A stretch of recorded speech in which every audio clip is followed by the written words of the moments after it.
अस्सलाम वालेकुम स्टूडेंट्स। अब हम इस वीडियो में करेंगे एक्सरसाइज 2.3 का क्वेश्चन नंबर 11 से लेकर 14 सेम है। 11 से लेकर 14 को हमने शो क्या करना है, हमने ये शो करना है कि हमारे पास फंक्शन जो है 1 to 1 है या नहीं है। इससे पहले मैंने वीडियो में आपको सीलिंग फंक्शन और फ्लोर फंक्शन करवा दिए। अब मैंने बताना है कि फंक्शन 1 to 1 है या नहीं है, उसके लिए कंडीशन है हमारे पास। फर्स्ट करें, हमारे पास कोई फंक्शन दिया हुआ है एफ ऑफ एक्स, उसमें आपने ना दो वैल्यू पुट कर देनी है। उसको आप नाम दे दें, जनरल नाम दे दें F of X one, F of X two. अब हमने शो करना है अगर ये दोनों वैल्यूज पर आंसर सेम आ रहा है, यानी कि यूनिक इमेज आ रहा है, एक वैल्यू हमने पुट किया उसका यूनिक इमेज हमें मिल गया, तो हम क्या कहेंगे फंक्शन वन।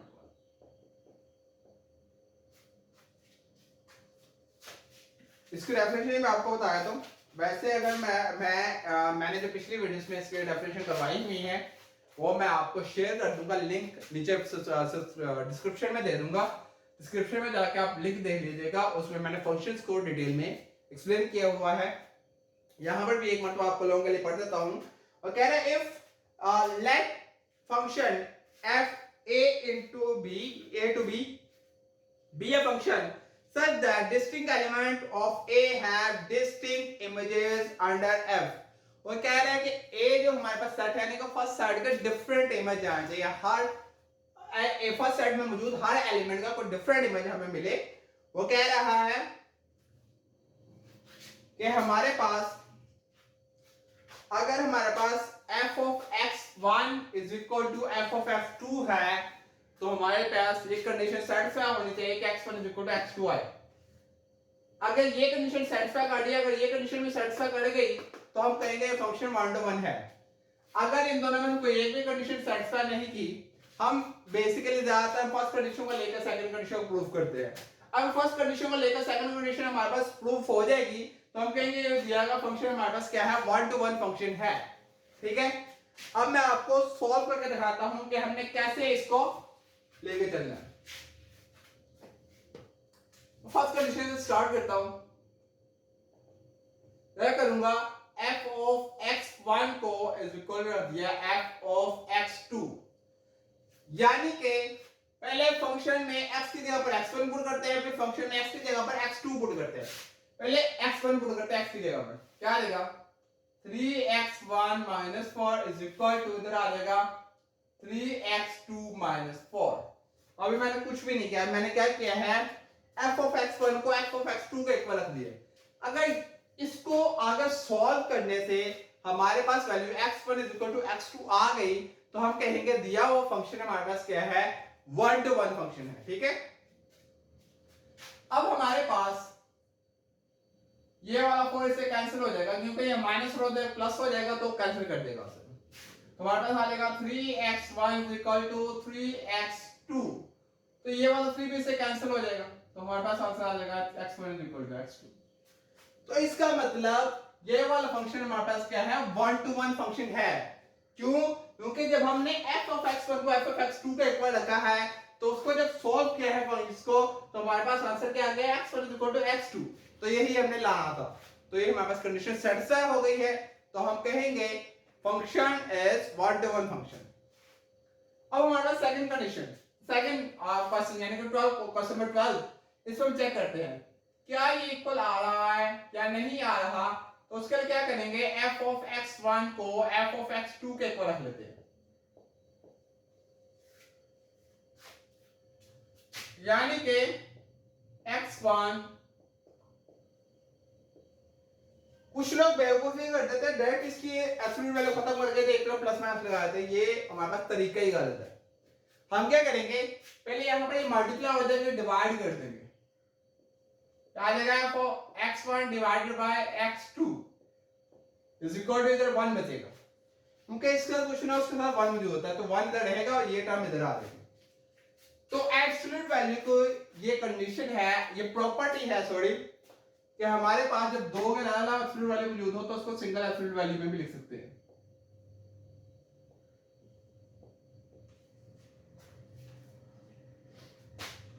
जब अब एब्सोल्यूट वैल्यू हम खत्म करते हैं, जब एक्सीलरेटर में खत्म करेंगे तो उधर प्लस माइनस आ जाएगा, तो x2 उधर डिवाइडर उधर क्या आ जाएगा मल्टीप्लाई। तो ये तो कह रहे हैं x1 इज इक्वल टू और x1 is equal to minus x2 भी है। वो कह रहा है कि दो वैल्यू हमारे पास ऐसी मिल रही है जिसका आंसर सेम आ रहा है। इसका मतलब ये है, इसका मतलब ये था अगर हम डिफरेंट वैल्यू ले रहे हैं तो उसका डिफरेंट आंसर आ रहा है, इसलिए फंक्शन 1 to 1 है। यहां पर उन्होंने कह दिया कि हम दो वैल्यू पुट कर रहे हैं x2 प्लस में भी x2 माइनस में भी, लेकिन उनका आंसर सेम आ रहा है, यानी कि x1 मिल रहा है।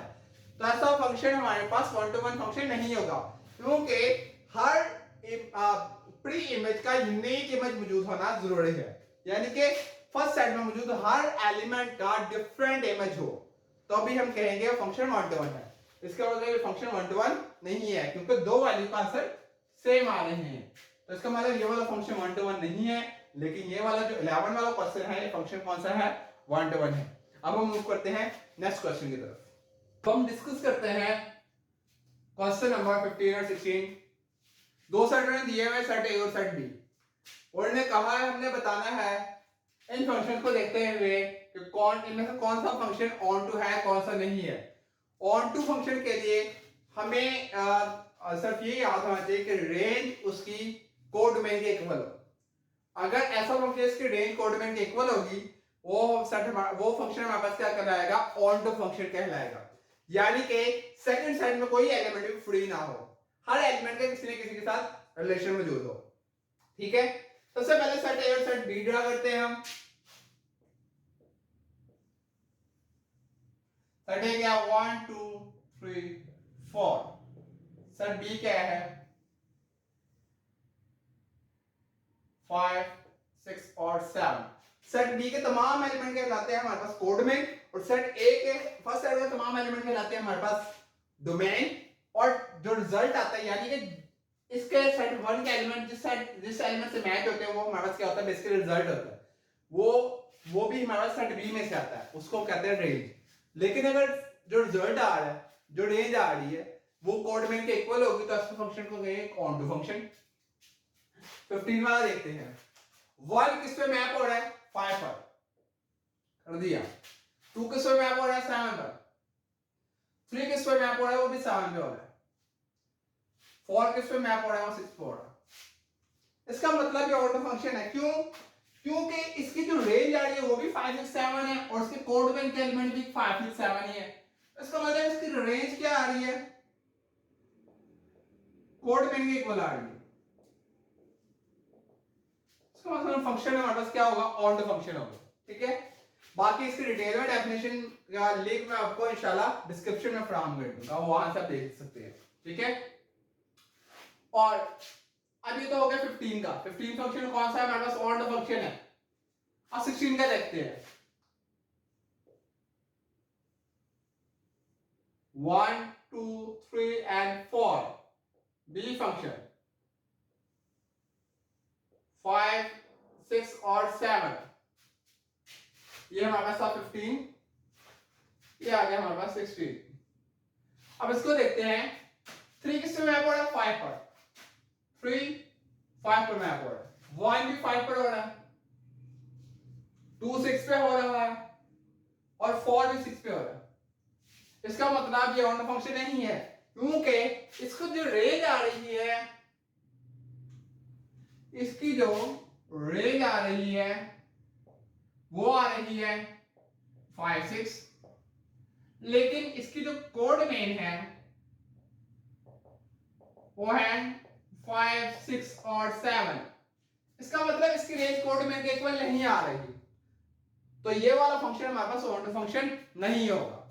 हमने इन दो क्वेश्चंस को सॉल्व करके यही बताया था कि कौन सा फंक्शन ऑन टू है कौन सा नहीं है। अब हम मूव करते हैं नेक्स्ट क्वेश्चन की तरफ।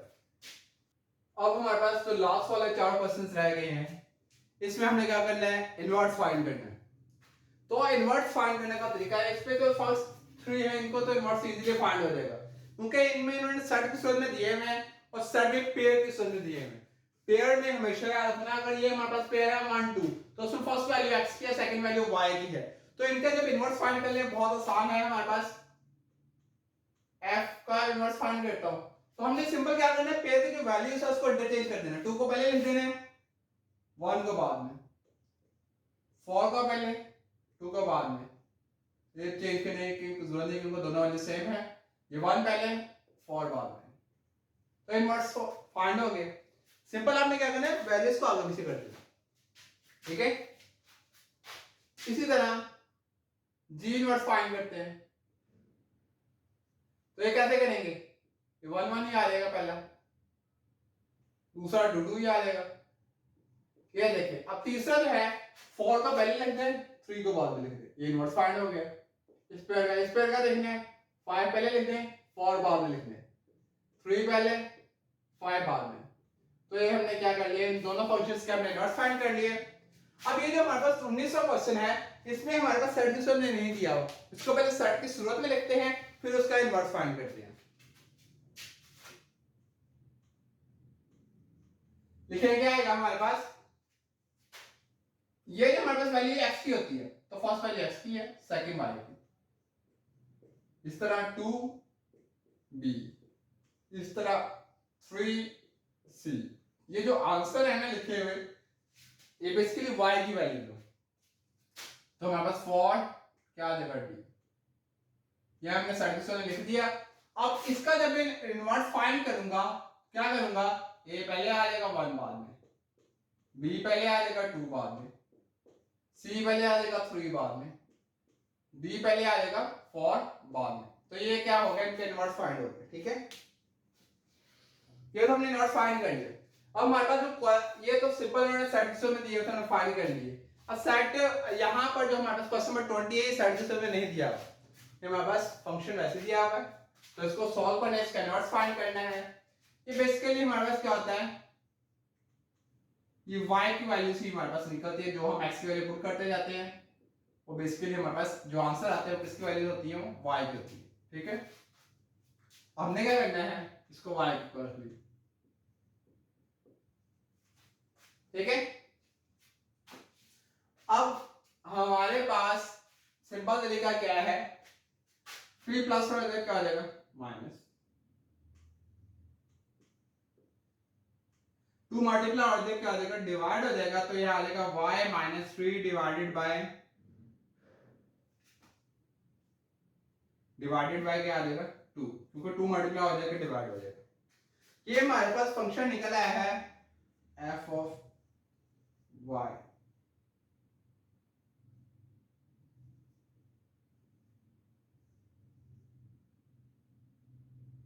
ठीक है।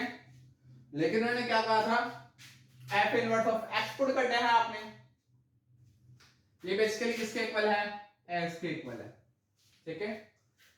अब उन्होंने कहा हुआ है f इनवर्स जो हमने फाइंड किया है उसमें y की जगह में क्या पुट कर देना है, x पुट कर देना है।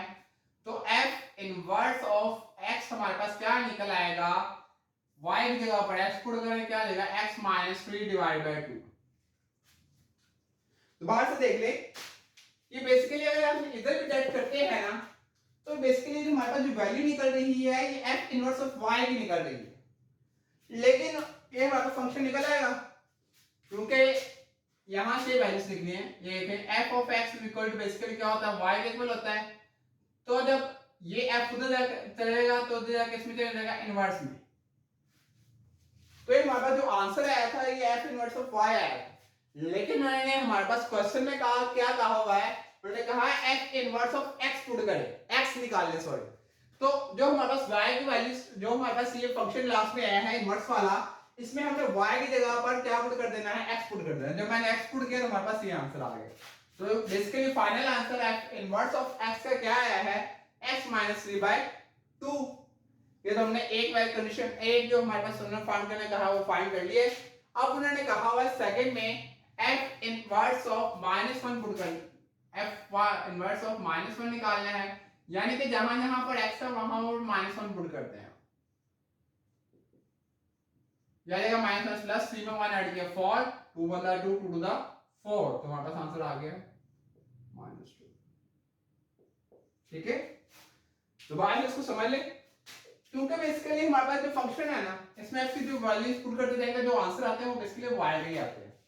तो मैंने को इसको लेट किया, किसके को लेट के लिए y के को लेट कर लिया, 3 प्लस हो जाएगा क्या हो जाएगा माइनस 2 से मल्टीप्लाई हो जाएगा क्या हो जाएगा डिवाइड हो जाएगा। तो बेसिकली हमारे पास जो x इक्वल टू ये निकला है वैल्यूज, ये जो हमारे पास आंसर आया है ये basically f inverse of y का आया है, लेकिन उन्होंने कहा था f इनवर्स ऑफ x निकालना है इस फंक्शन से।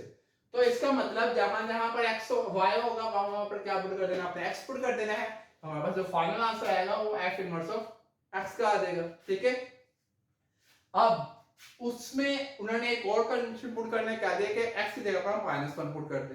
तो x की जगह पर जब -1 पुट किया तो हमारे पास फाइनल आंसर आ गया है -2। इसी के साथ ये हमारे पास जो एक्सरसाइज है 2.3 ये हो गए कंप्लीट। इंशाल्लाह नेक्स्ट वीडियो में मैं आपको नेक्स्ट एक्सरसाइज के जो क्वेश्चन आएंगे वो करवाऊंगा। अगर इन क्वेश्चन में किसी किस्म का कोई इशू हो तो आप कमेंट सेक्शन में पूछ सकते हैं। बहुत शुक्रिया।